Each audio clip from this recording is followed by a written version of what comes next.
Daniel Ademebo assures residents of adequate security before, during, and after the Easter celebration. The command charged officers to be professional in the discharge of their constitutional duties and with utmost diligence. Meanwhile, as the Easter celebrations draw near, market women in Ondo State have been cautioned against undue increases in the price of commodities. The Commissioner for Commerce, Industry and Cooperative Services, Mrs. Lola Fagbemi, at a meeting with heads of markets said it is unjustifiable for market women to increase cost of commodities. Mrs. Fagbemi said government is making efforts at ensuring life is more comfortable to citizens. The Yaloja of Nepal neighborhood markets, Mrs. Beatrice Adeni, and a counterpart from Mobaili markets, Mrs. Ologumeta, promised to meet with the market women on the need to maintain stable prices of commodities, especially during Easter. And now you may be right or wrong to submit that mere coincidence has brought about the observance of Christians' Lent and Muslim fast in the month of Ramadan at the same time in the year 2022. But the scenario has sparked conversations around the impact of the religious activities on carbon prevalence of societal ills, particularly in Nigeria, a country which has over 90% of its population belonging to either of the religion. While the incidences of crime and abuses are still prevalent in society, suggesting that the period is not totally free of ills which the religious tenets preach against, clerics and concerned Nigerians believe taking the art of doing good as a form of religion by individuals is the panacea. Saeed Aribisala reports.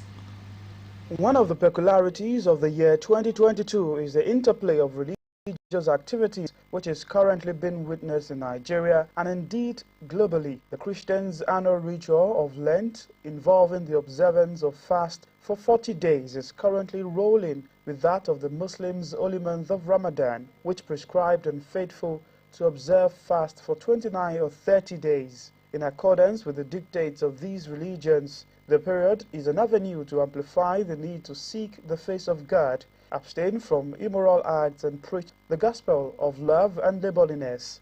Well, thank God for this season that the Muslim, the Christian are observing the fasting period. I think it's a blessing to the land, it's a blessing to the nation, in as much that we are denying ourselves at this season to seek the face of the Lord in respect of our land, in respect of the welfare. Despite the spirit of the season and considering the fact that over 90% of Nigerians claim to be adherent of either of these two religions, this period for spiritual cleansing still has records of sad tales. There's not two ways about it. Social ills will continue unless the needful is done.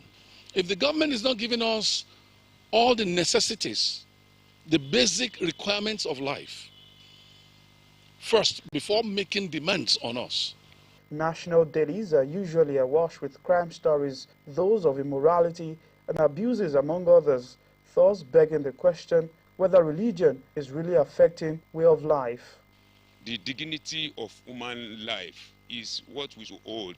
It should be paramount. We should hold it in high esteem.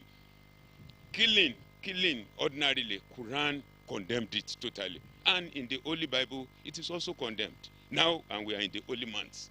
People are fighting in the right hand, people are fighting in the other hand too. So we don't expect to see such a thing if we really understand the scriptures, the books that were given to us. We cannot but have such, because the Bible, which we believe, the word of God that we believe, make us to understand that anywhere grace abound, the devil also wants to, come up and do one of those things. So I want to believe strongly that the effect of the light that is shining through the word of God, through prayer, is such the threat in the kingdom of darkness. And that is why the devil in his own kingdom is stirring up all these vices as well. For as long as it takes, concerned Nigerians say the call for living a life with the preponderance of love, humility, and kindness must remain the messages that must be continuously championed by those truly knowledgeable of God's dictates hence making doing and acting good a religion. Sahira Ribisala, Osrc News. Commercial vehicle operators across Ondo states have been advised to join hands with the 21-man Motor Park Management Committee to effectively carry out its mandate. At a meeting with executives of commercial vehicle operators in Accra, the state capital, the chairman of the committee, Jacob Adebo, stressed the need for members to close ranks for smooth operations. Our reporter Joy Pius completes the story. Consequence upon the protracted crisis in National Union of Road Transport Workers (NURTW) Ondo State Chapter, the government intervened by setting up the Motor Parks Management Committee to manage and administer all the public motor parks in the state. The government noted the unending crisis and litigation involving the union in court, which it said had adversely affected activities in the public motor parks. In his welcome address, the Special Advisor to the Governor on Union Matters and Special Duties, Mr. Daria Ragbayi, tasked all to work with the committee in the management of public motor parks in the state to bring a fresh face to parks and garages administration in the state. This committee is not being established on union or NURTW activities, but on commercial vehicle.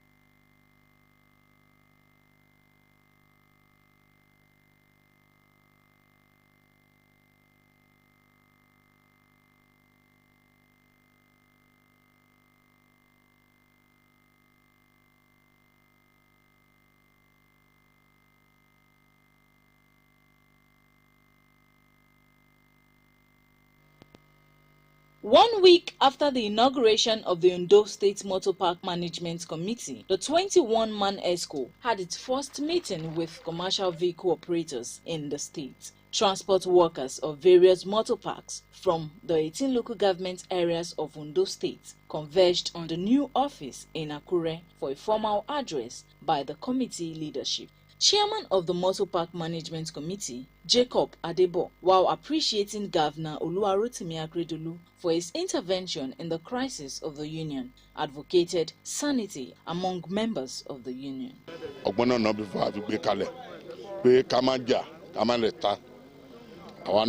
committee as a leader, our pirawa, be rush, people bó ṣe tọ́ bó ṣe yẹ bó ṣe tọ́ bó ṣe yẹ ká bá wọn sọ̀rọ̀ kó má sí wàhálà òun náà la dẹ̀ sọ níbí lẹ́ẹ̀kan yẹn pé a gbọ́dọ̀ gbọ́ ìjà lẹ́ni gáràjì pé ní gáràjì lọ́wọ́lọ́wọ́ ẹ̀ ó ti dá ti gọ́ọ̀mẹ̀ntì o kì í ṣe pé wọ́n jáde gbádà wọ́n gbé wá sí gáràjì àti bọ́n kọ́ máa lọ kàó ẹni tá a bá ti mú àwọn fúnra wa la máa ń lò fà fún gọ́ọ̀mẹ̀ntì. The deputy chairman, Mr. Festus Obasuto, emphasized the need for peace to reign among members. All we want in Ondo State for now is peace. If we didn't carry everybody along, there won't be peace. We are pleading and we are telling them that those people that they decided to leave the park during the problem within the union, we are now telling them that they should go back to the park, no matter whom the person is, so that everybody can walk in that park. This peaceful conduct of the meeting is a sign of new beginning among the transporters in the state. Joy Pius, Osrc News. We sincerely apologize for that mix-up. And now the Ondo State government had given political appointees intending to participate in the next electoral process till today, 14th April, to tender their resignation. In compliance with the directive of the Ondo State government, political appointees in Governor Oluwarotimi Akeredelu's cabinet have begun turning in their resignation letters. 3 members of the cabinet have been identified to be leaving due to their political ambition in the 2023 electoral process. They include The Commissioner for Information and Orientation, Donald Ojogo, is local government and chieftaincy affairs counterpart, Adegboyega Adefarati, and the special advisor to the Governor on Regional and Diaspora Matters, Victor Ategbule. In a circular by the Secretary to the State Government, Mrs. Oladuni Odu, the directive is in line with the demand of the amended electoral law and the Independent National Electoral Commission INEC guidelines on the conduct of the general election. The statement said all contestants for elective positions or delegates must adhere strictly to the provisions of Section 84, subsection 12 of the Electoral Act 2022. Consequent upon poor power supply in Ondo State, the Akeredolu administration has taken a bold step by partnering some major power companies to enhance regular supply of electricity in order to boost the state's socio-economic development. Commissioner for Energy, Mines and Mineral Resources Razak Obe confirmed the partnership in an interactive session with staff of Sumo, an electrical power company contracted to construct a mini-grid for the supply of power to traders in Akure. According to him, the Ondo State government is partnering no fewer than 30 power companies to invest and supply regular power to the people. He reiterated the government's commitment to providing an enabling environment for the project to take off, advising that charges on consumers should be friendly. Sumo Chief Operation Officer Mr. Joel Abodere said the company had secured a parcel of land near the Deji's Palace in Akure for the construction of 83 shops to benefit from solar panels as a pilot program. As part of efforts to make tax payment easier, Ondo State Internal Revenue Service has launched a consolidated demand notice scheme which will reduce the multiplicity of revenue collection. The State Revenue Collection Agency has also unveiled a rebranded website to enhance service delivery to taxpayers. Saeed Aribisala reports. This event is another landmark signposting the resolve of government to make tax payment easy through the Ondo State Internal Revenue Service. In furtherance of this, there was the launch of a homegrown, rebranded, user-friendly website of the Revenue Agency, which provides a one-stop shop for taxpayers to access information as well as make seamless payment. Information about the state's revenue that has been earned is independent. You can go to the websites. You can go to local, have a printout on IDR over the past since 2015. You can look at the various tax payers as which it is payee or direct assessment or land issue. The Ondo State Internal Revenue Service also unveiled a consolidated demand notice which combines annual rate, levy, fee, permit, among others payable by business owners and organizations. The chairman of ODRS, Mr. Tulu Adegbe, said the initiative will reduce the multiplicity of revenue collection. Adegbe noted that the pilot test of the consolidated demand notice will be utilized by hotels, banks and petrol stations. We are hoping that by that 13th of April, we'll have a big ceremony to give out the first focus seal of hope on that day. So, and you buy the form for just 6,000 naira. The thing is still on. It was supposed to end at March 30th, but Mr. Governor has graciously extended it for another 1 month. Top government officials in attendance, including the Commissioner for Finance, Wale Akintenewa, Director General of Project Performance and Implementation Monitoring Unit, Babajide Akeredolu, commended ODRS for the initiatives and for remaining committed to Governor Oluwarotimi Akeredolu's agenda of enhancing service delivery. We will use this period to look at the successes we have achieved and the inherent challenges and issues that may arise, especially feedback from you, the stakeholders who will be using this platform. The short revenue will become what we standard for even public service delivery states. Remember, the government banks, we use your conference here, and they are signal very clear. Almost nothing is working except revenue to them. The Chairman, Association of Local Government of Nigeria in Ondo State, Mr. Augustine Oloruntogbe, and the tax consultant Akinyele Oladeji said the new development will drive tax collection in the grassroots without additional burden. We need to bring this information to the people. We need to break it down to them so that they understand what we are doing. Starting here, stands, heads and shoulders. Ondo State Internal Revenue Service has assured taxpayers that it will continue to unearth innovations that will make tax payment easy. Sahid Aribisala, Osrc News. The Ondo State House of Assembly has called for a amicable resolution of industrial dispute between management and staff of Rivers Giwa Polytechnic Owo for the progress of the institution.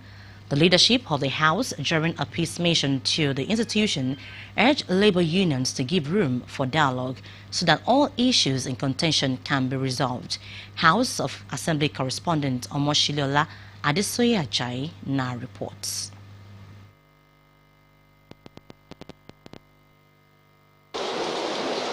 Efforts to put an end to the incessant industrial actions by the labor unions of Rufus Giwa Polytechnic Owo prompted this visit of the principal officers of the State House of Assembly, led by the Speaker, Mr. Bamidele Oleyelogun. Members of Non-Academic Staff Union NASU and the Senior Staff Association of Nigerian Polytechnic (SANIP) of the institution had again embarked on an indefinite strike last week to press home the demand for payment of 11 months salary arrears, among other requests. While addressing the legislators, the rector, Mr. Gani Ogundaunsi, highlighted some of the challenges confronting the institution while appealing to staff to resume work for the interest of students. He directed the rector of the school, Mr. Gani Ogundaunsi, to forward necessary documents to the House and carry out staff auditing to a certain number of workers in the institution. Just help us to make sure this institution developed, please, in any form that you will use. Give Mr. Governor the respect and the chance to mediate, to come to our aid together. We have joined you now to make sure the lasting solution is put. Other lawmakers tasked the institution to look inwards to boost its internally generated revenue. I want the management to see how they can create a synergy, a solid one between the union and this institution. If we shy away from certain realities, we will continue like this for another 1 month or 2 months. I think the time has come to face the reality. Let's have a robust discussion. I can understand you are also working for people, because if you are not doing the right things, I know what you will be getting back from your association. We need to do audit, staff audit, to justify the number of people that we have here. The chairman of the Non-Academic Staff Union, Obayori Ade Adebayo, and his Senior Staff Association of Nigerian Polytechnics counterpart, Chris Oluwolade, assured the lawmakers that the strike would be called off as soon as some of their demands are met. Omoshiliola Adesoye Ajayi, Osrc News. Ondo State Commissioner for Education, Science and Technology, Femi Agagu, has reiterated the capability of agriculture to turn around the economy of the country. The commissioner, who was declaring open a one-day capacity training session for agriculture science teachers in public schools, maintained that it is a traditional occupation in the country. Osrc News gathered that the project imparts same on the students and as well put the methods into practical application in their respective homes. The commissioner, Femi Agagu, said the state government is laying emphasis on teaching of vocational subjects in